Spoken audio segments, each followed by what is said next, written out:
Okay, gentlemen. Lovely to be back in this kind of establishment.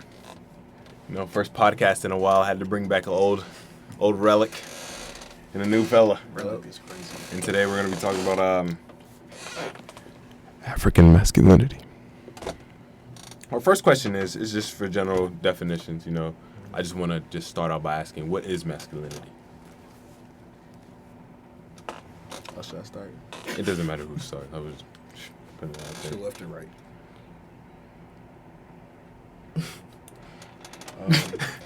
Masculinity is basically, what can I say?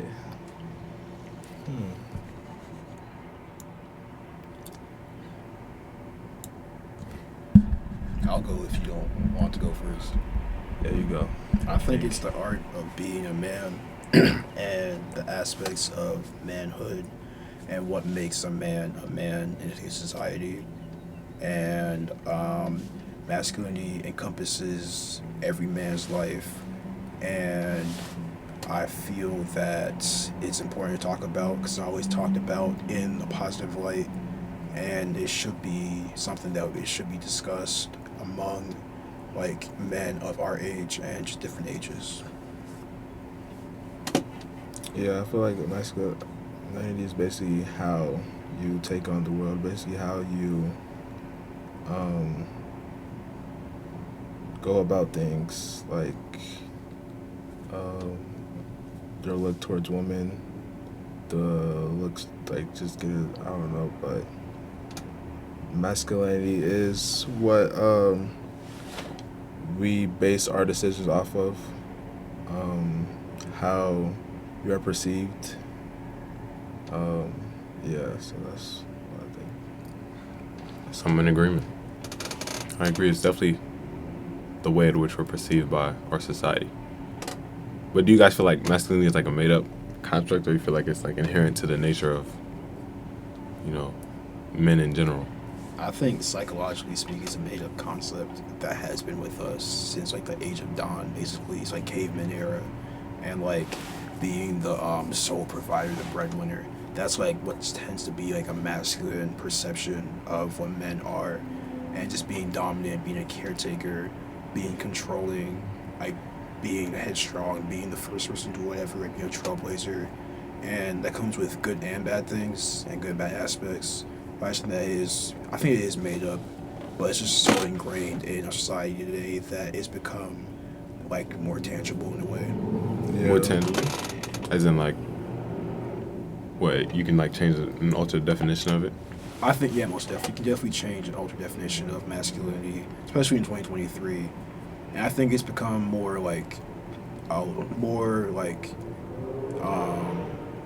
think it's easier to change the definition, and it's more common too, because we're straying away from the 50s definition of masculinity, and we're pushing a new inclusive definition of masculinity, and now they're just being the breadwinner of the family, being the head of the household, stuff like that. Yeah, well, I was just gonna say, it's it is a made-up concept. Who says that we have to follow these sets of rules in a way?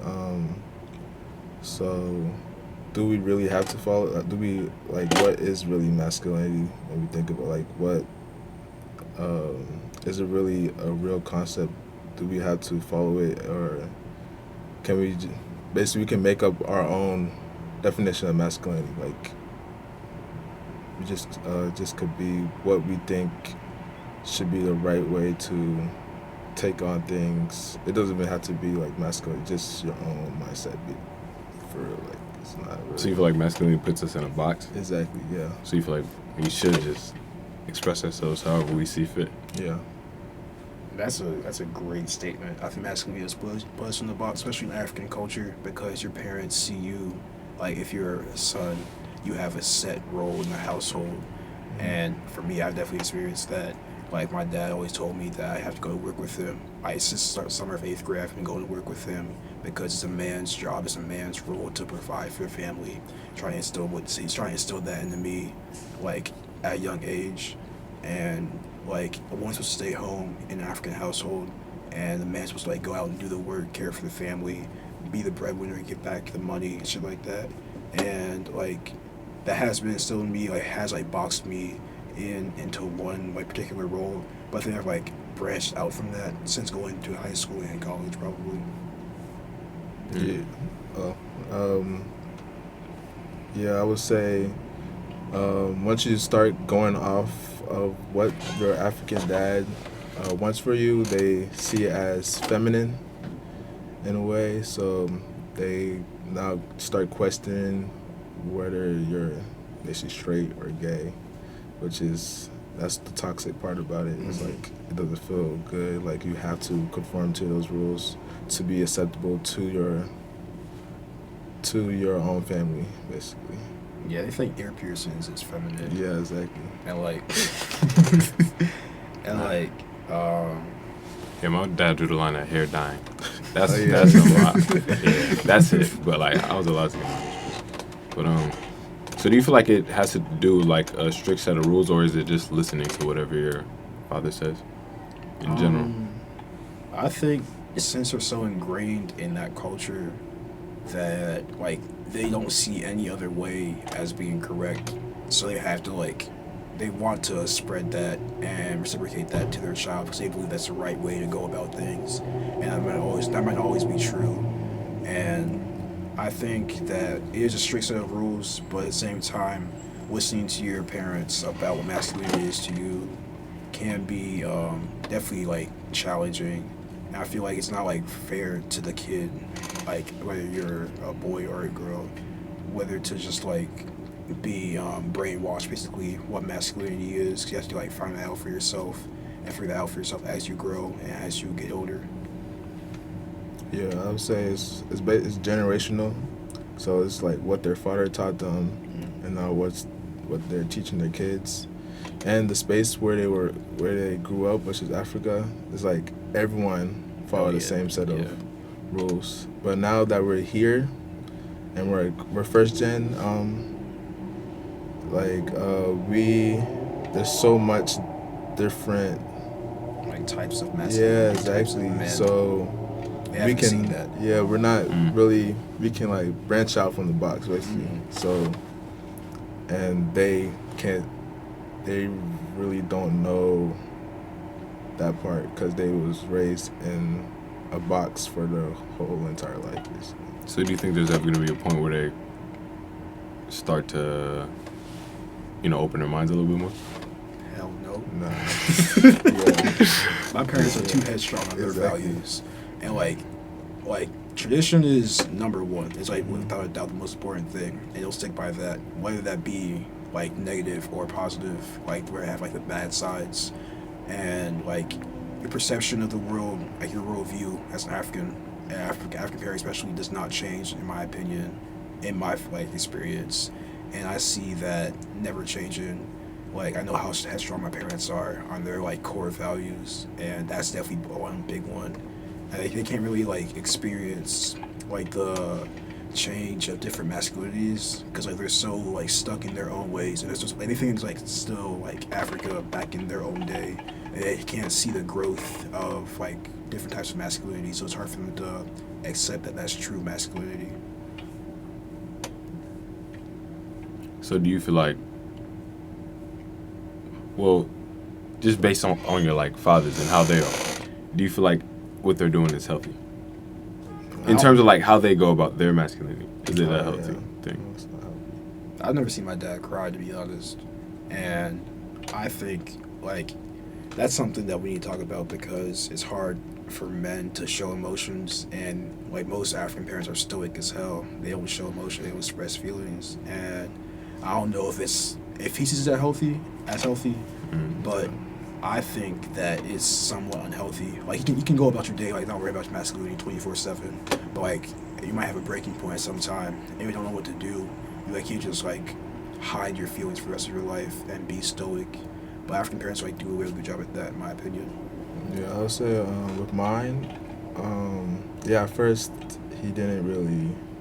I wouldn't say. Yeah, it was like hard for him to express love to his children. Like as a young kid, I really didn't understand it, but now I'm older, I can understand it. But he had a life-changing experience in his life where he realized that he didn't really show love. So after that, he started saying "I love you" and stuff like that. And I mean, it's still like awkward because all my life I never heard those words out of his mouth. So, but yeah, he's trying, but it's like it's still weird to him because this is not what he was raised based off, and now he's trying to change.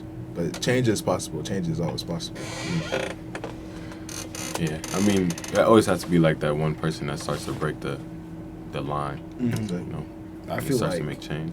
I feel like I'm trying to be that for my future son. Like I'm gonna show love and affection, show them what I feel like a true man is, and just be emotionally intelligent with them and emotionally available, and just make sure that they're like they see themselves as a genuine, authentic person that is as loved by their parents in any way possible.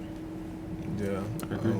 I would say most African sons to their father, they don't really have that close relationship with them, just because their father was always the one that was basically giving them the hard time, teaching them like disciplining them and trying to make them conform to their ways, while the mother is nurturing and caring, and they was always there when they got in trouble by their dad. And so it's like African sons just have a distant relationship with their fathers, which is sad. Yeah, it is really sad.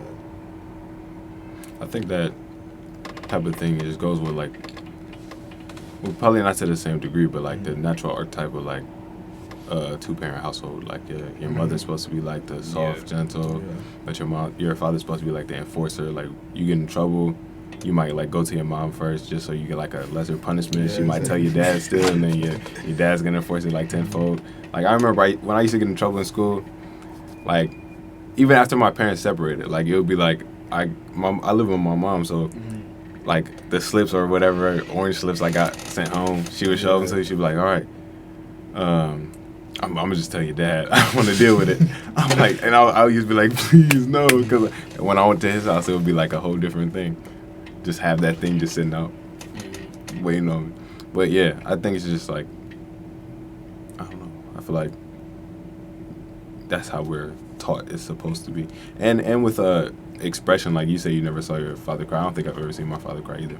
But I feel like that also puts us in a box, because then we, as like men, don't know how to properly express it. Like if we're sad, like and we want to cry or something, then it's like, oh well, It's kind of like stigmatized. yeah, it's like, what am I doing? Like that's not how I should be doing it. But like, if you don't have anywhere to put it, it's gonna turn into something else. I feel like that's where a lot of the toxicity comes from as well. Shall I ask another question? What is a man? Actually, let's not ask that question. That's so controversial nowadays. That's actually that's such a controversial thing right now. Okay. How does perception of manhood damage the youth? This is a great question. I think, especially in Africa, if you, like Emmanuel said, it's generational. So if you conform into what your dad believes, let's say your dad's a stoic person that should show love, only disciplines you, if a distant relationship, it's just going to be like a feedback loop.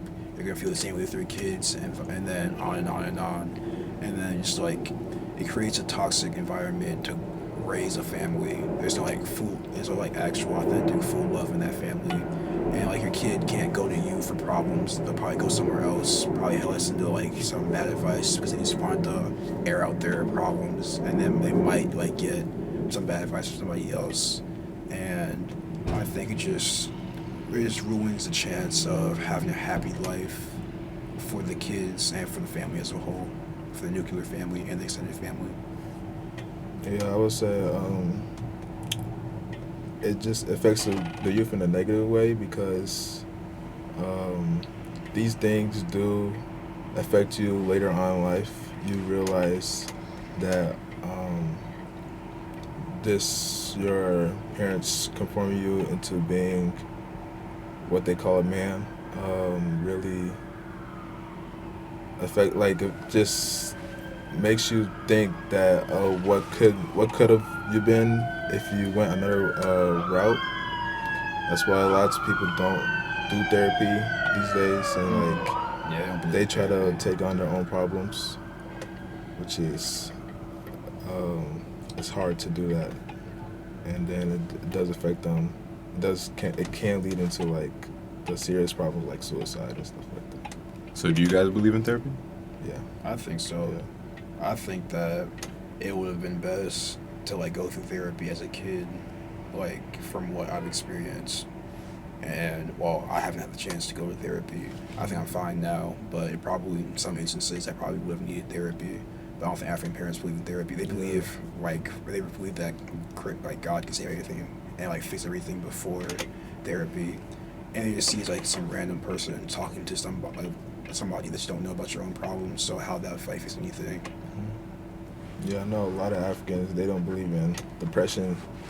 Like, it's Crazy. actually crazy, yeah. That's like a diagnosis. Yeah, of exactly, yeah. But they don't believe in it. Like, They think it's an evil spirit. It's just a state of mind. Like, Yeah. they need it, like, people can just get out that state of They'll mind. pass Which over, is, basically. That's which is what they obviously think. not true. So, just, I think therapy is just good for everyone. Like, even if you don't think you need it, like, it can let you get out a lot that you've been holding back, which is always good to do.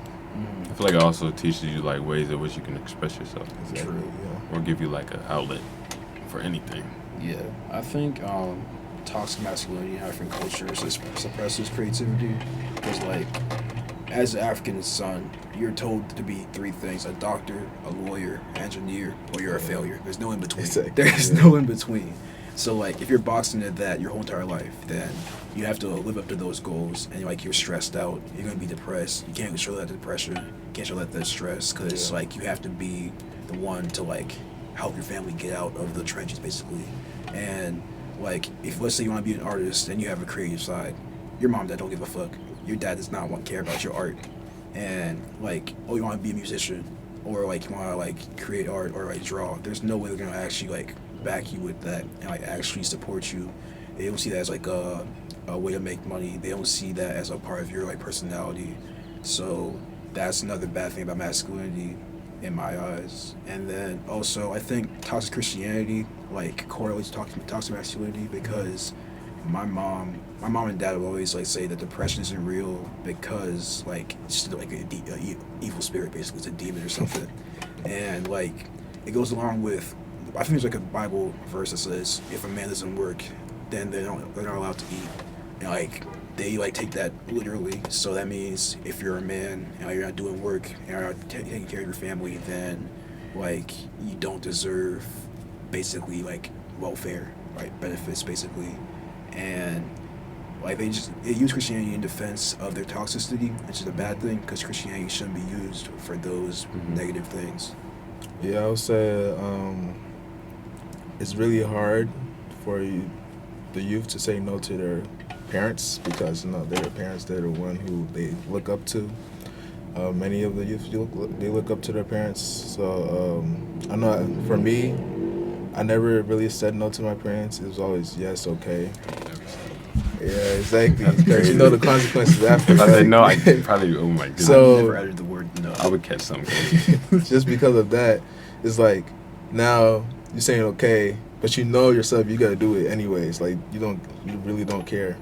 So that just brings what I say, just the environment with your parents and yourself. Like you don't have open communication with your parents basically.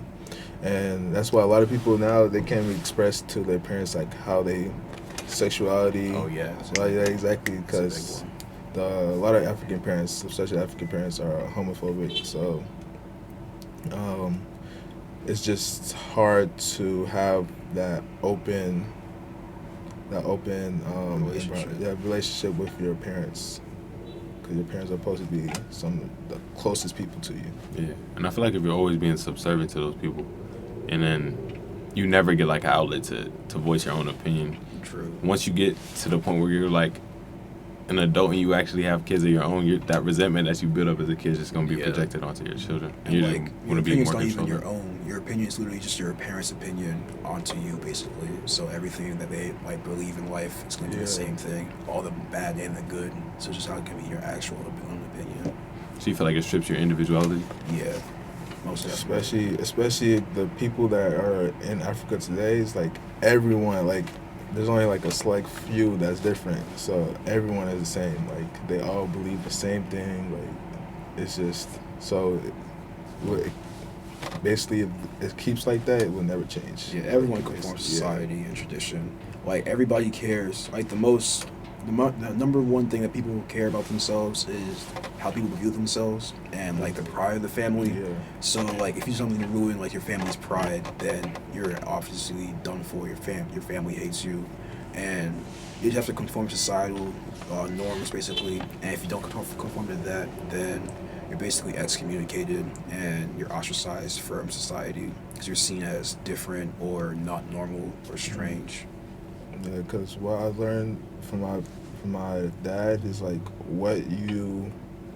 he always told me like what you do outside of the house is what will reflect on the family, basically. Yeah. So it really does strip you of your individuality because you can't really be yourself because now you have to worry about, oh, I do this, then they gonna look at my family like this, like this. Yeah, it's really bad. I agree. You're always a reflection of your parents or something like that. Exactly, yeah. But, I mean, I feel like that's within a lot of stuff, too. Especially as, like, black men, we're, like, a reflection of our whole populace, no matter what we do. True. Yeah. Like, if I do something, it's gonna be stereotyped on them. Yeah, it's y'all just cause. Yeah, exactly. Like it's so like it's just hard. Yeah. And I feel like as parents, we shouldn't be like, or as parents, like you shouldn't try to strip your child of that, knowing that they're already like suppressed by society itself. Mm-hmm. You know, like I feel like your parents should be like the platform in which you use to like help build your identity, but not like a forced build. Because I feel like any type of structure that's built up by other people, like in their absence, it's just gonna crumble. Yeah. Like it's not gonna be maintained if, like, any type of relation, you fall off with them or something, or they do something that makes you respect them less. Like it's true. It just makes you look at yourself differently at that point. Okay. When does masculinity become toxic?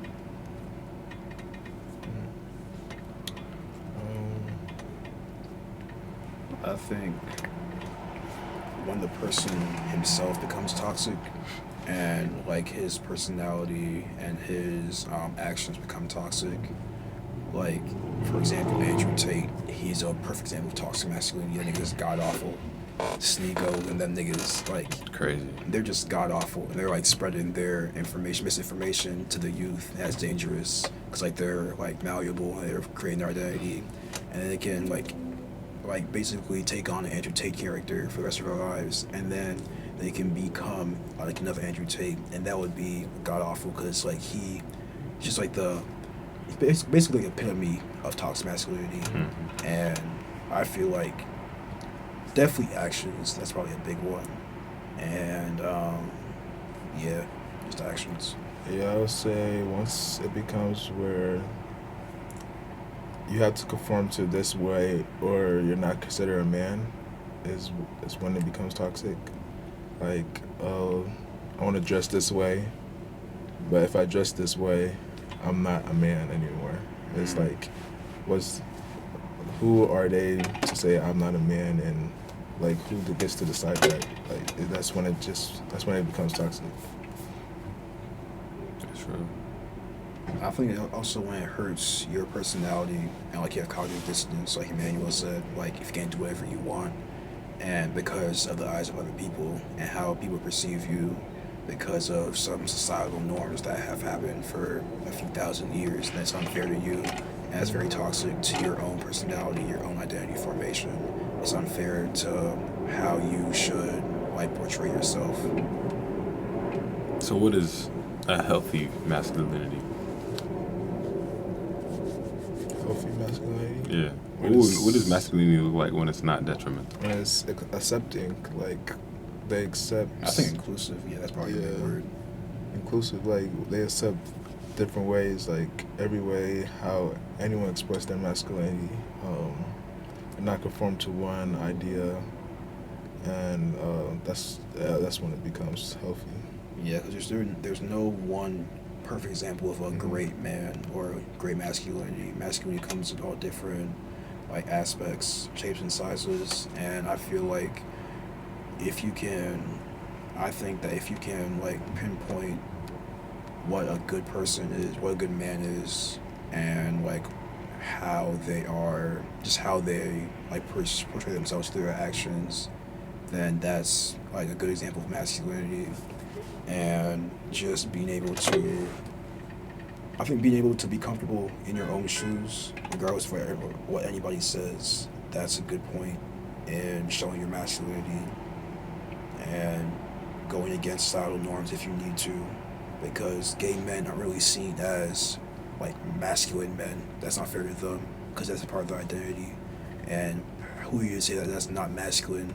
Because that's not really your place to say, basically. I agree. Like, I like how you said it's like not a, there's no like clear cut masculinity or not like a healthy one.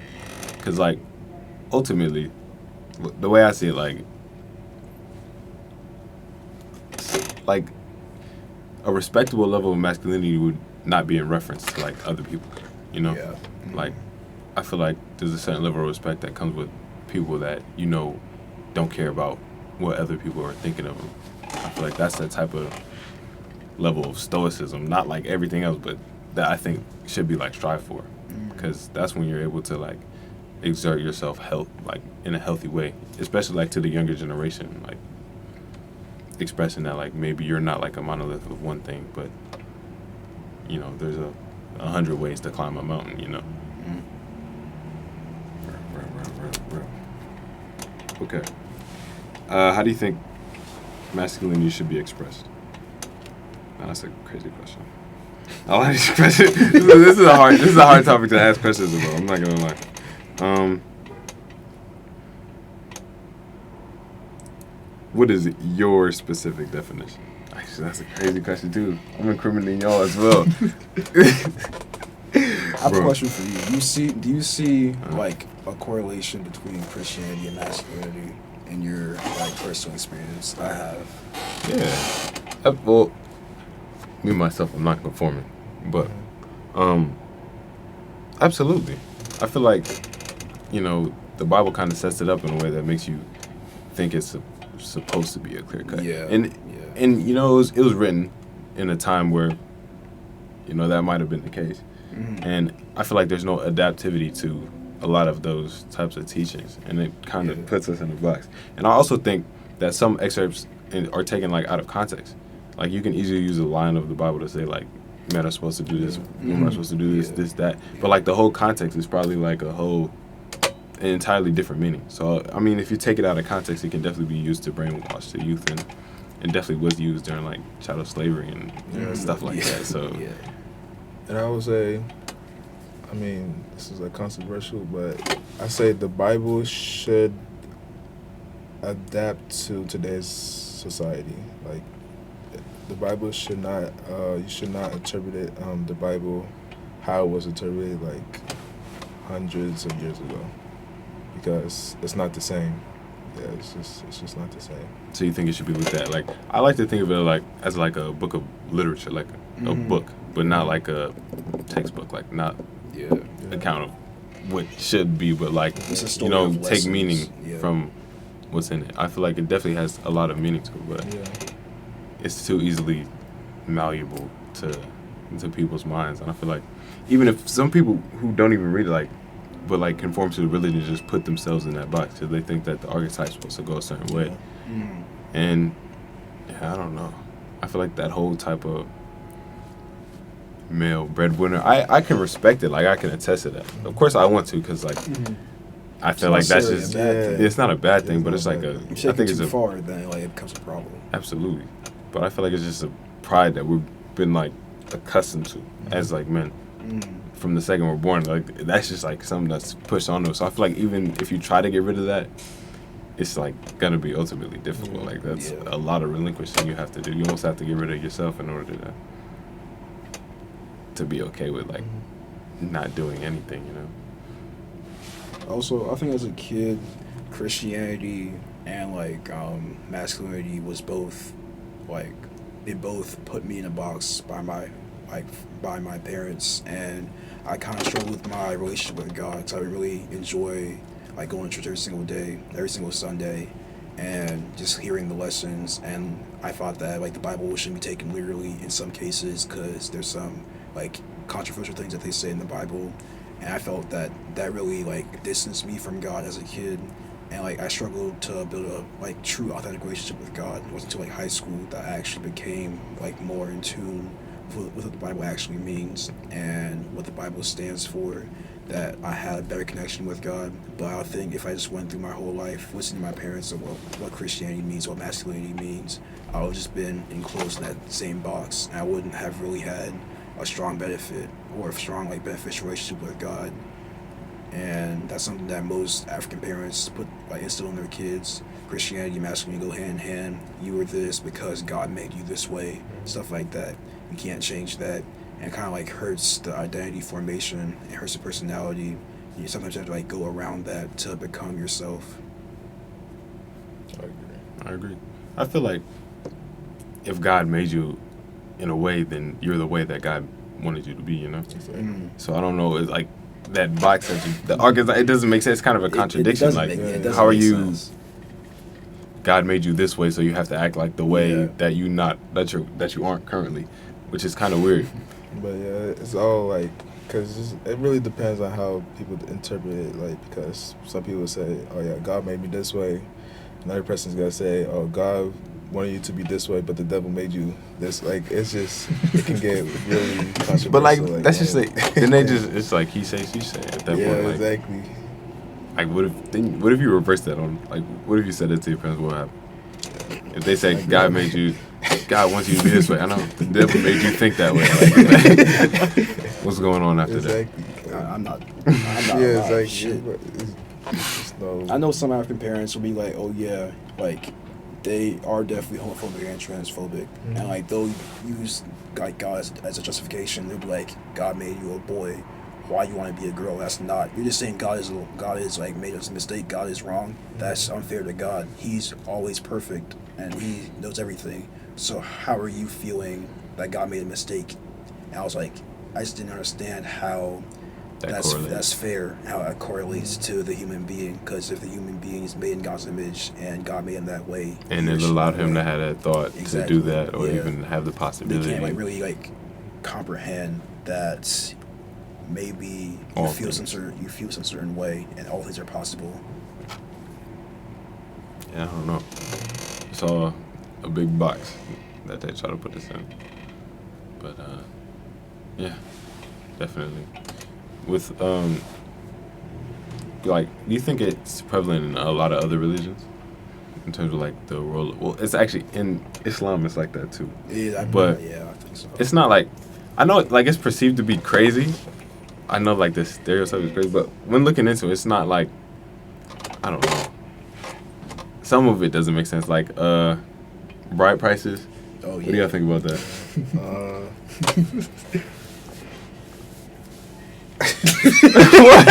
What? Bride prices. This is an important thing in African culture. Yeah. But, like, I think that's, like, not for diaspora, people in the diaspora. Yeah, definitely not. But I feel like I don't think there should be a worth to a woman. Like, if a woman is worth 3 goats, like, come on now. Like 3 goats and a few $100. That kind of it's kind of demeaning. I think it feels too transactional. I feel like that's the type of thing should be. But also, I think it's meant to be like just for her stability, or like to make sure she has money. I think that's where it comes from. True. But doesn't it go to the family though? Yeah. Well, sometimes it depends. It's supposed to be for her and in her family if they so choose, but they have to accept it, whatever it is. So maybe they want you to pay them, or, you know, some other thing. But I don't know. It's kind of weird because in Islam, like the woman has like access to all the man's money, but like she's just supposed to be respectful. You're supposed to just marry a woman that you know would be respectful with, which is tough. But other than that, like, why should you be paying? I had this debate like every day. So for like the past week, because I'm like, why should we be paying if she has access to the money anyway? True. But it's supposed to be like security, like and I was like, okay, so what about a prenup? Like, where does that come in? Like, where can a guy get the same security, or is that just taboo? But it's taboo. Like, you're not supposed to. Yeah. You're supposed to just have faith in the relationship and hope. I just think it's unfair to put value on a woman, and like, women are supposed to be priceless, and that's Absolutely. your wife. That's the person that's gonna be your rock for the rest of your life. So I don't think there should be a like monetary value for your hand in marriage. I would say it's just tradition. Like, Yeah. people just do it now just because it's what the tradition says, like, to do. But I feel like it really takes one person to change it all. Like, I mean, people raised already know. Some people don't play bride price at all. But yeah, I just say it's just tradition. It's really. Yeah, that's definitely the most important thing in African culture. Traditions are going to leave us anytime soon, and they don't want to change in their ways. Because it's ingrained into your culture. Exactly. Indeed. Culture of tradition. But I think the bride prices stuff, I think it's becoming more ambiguous now. Like, you can pay it in as many ways. It just has to be accepted. Mm-hmm. Like, if the payment's a hug, you can do that. Yeah, it's like, You could. Like, if the family accepts it, she accepts it, that's what you could do. There you I mean, it just really depends on the tradition. I don't know. I have to look more into it to try to understand it. But as of right now, I'm just, like, taken aback. It's kind of a strange concept to me, because, like, I've never, like, had to think about that. Like, my parents never instilled anything like, oh, you have to pay this, anything like that. Yeah. So I was just like, oh, I met a girl. If we like each other, then that's just gonna be it, you know. It's not gonna have to be like a save up money because But I have friends who have to, like, are saving up money for prices and stuff. Damn. But I don't know. I'm just praying for them. Not gonna lie. But yeah. You guys have any more questions? I'm out.